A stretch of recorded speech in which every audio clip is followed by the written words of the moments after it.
नमस्कार दोस्तों कल्पना कीजिए कि भारत में 5 साल में 6 प्रधानमंत्री बदल जाएं। हर कुछ महीने में नया चेहरा, नई कैबिनेट और नई नीतियां।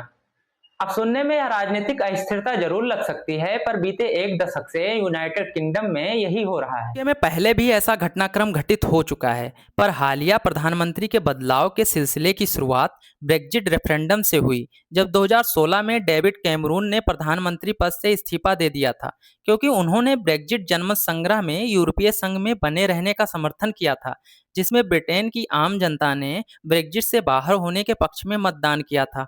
इसके बाद थेरेसा मे ने ब्रेग्जिट डील को ब्रिटेन की संसद में पास करवाने में विफल होने के बाद अपने प्रधानमंत्री पद से इस्तीफा दे दिया था।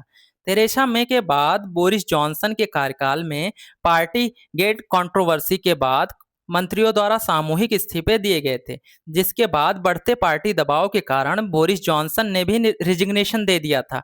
इनके इस्तीफे के बाद लिज ट्रस को तो उनके आर्थिक नीतियों में बढ़ते असंतोष के कारण मात्र 49 दिन में ही इस्तीफा देना पड़ा था।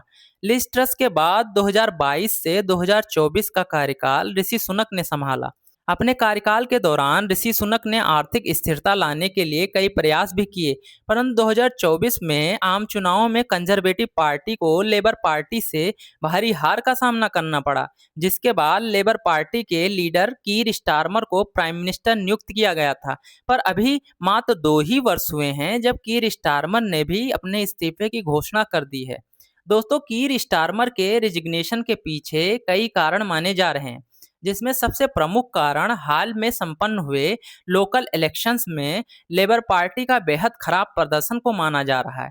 इसके अलावा फ्रीबी केट स्कैंडल, पीटर मार्डेल्सन की वाशिंगटन एम्बेसडर के रूप में कंट्रोवर्शियल अपॉइंटमेंट, पार्टी के भीतर सांसदों में गुटबाजी, जिसमें हाल ही में उपचुनाव में पहली बार एमपी बने एंडी बर्नहैम के पक्ष में पार्टी के सांसदों के बड़े समूह का समर्थन मिल रहा है, जिसको ब्रिटेन के अगले पीएम के रूप में देखा जा रहा है। दोस्तों, कहने को तो भारत भी यूके के वेस्टमिनिस्टर सिस्टम की तरह एक पार्लियामेंट्री राजनीतिक व्यवस्था को फॉलो करता है, क्योंकि यूके में आम चुनावों के दौरान लोग सीधे प्रधानमंत्री का चयन नहीं करते हैं। लोग पहले अपना मेंबर ऑफ पार्लियामेंट चुनते हैं, उसके बाद मेंबर ऑफ पार्लियामेंट में से प्राइम मिनिस्टर और काउंसिल ऑफ मिनिस्टर का चुनाव किया जाता है। सामान्यतः बहुमत दल के नेता को ब्रिटेन का क्राउन प्रधानमंत्री नियुक्त करता है। फिर क्या कारण है कि भारत के विपरीत ब्रिटेन के प्रधानमंत्री बार बार इस्तीफा दे रहे हैं? ब्रिटेन और इंडिया के पॉलिटिकल सिस्टम का स्ट्रक्चर थ्योरेटिकली सेम होते हुए भी एक्चुअल पॉलिटिकल फंक्शनिंग में काफ़ी अंतर है। जहां ब्रिटेन में पीएम को फर्स्ट अमंग द इक्वल्स यानी प्राइमस इंटर पेरस कंसीडर किया जाता है, जिसके कारण पीएम किसी भी बड़े इलेक्टोरल लॉस, पॉलिटिकल मिस्टेक या पॉलिसी डिसीजन आदि के संदर्भ में आलोचना के दायरे में आता है, मतलब उसके लिए अकाउंटेबल होता है। वहीं भारत में प्रधानमंत्री के आसपास एक पर्सनालिटी कल्ट क्रिएट हो जाता है और पूरी पॉलिटिकल पार्टी की पॉपुलैरिटी इसी पर आधारित हो जाती है, जैसा कि जवाहरलाल नेहरू, इंदिरा गांधी और वर्तमान प्रधानमंत्री नरेंद्र मोदी के संदर्भ में देखा जा सकता है। इसके कारण भारत का प्राइम मिनिस्टर आलोचना के दायरे से ऊपर उठ जाता है।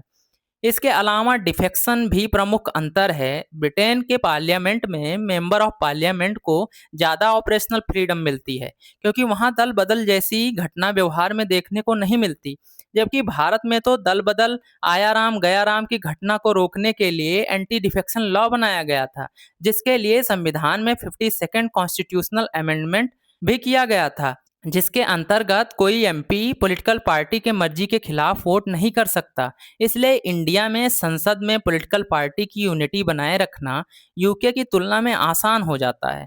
अब दोस्तों, यूके में बार बार प्रधानमंत्री बदलना परिपक्व लोकतंत्र की निशानी है या राजनीतिक अस्थिरता? आप कमेंट में जरूर बताएं, और जाने से पहले इस क्वेश्चन का सही आंसर भी कमेंट में लिखना ना भूलें। जय हिंद।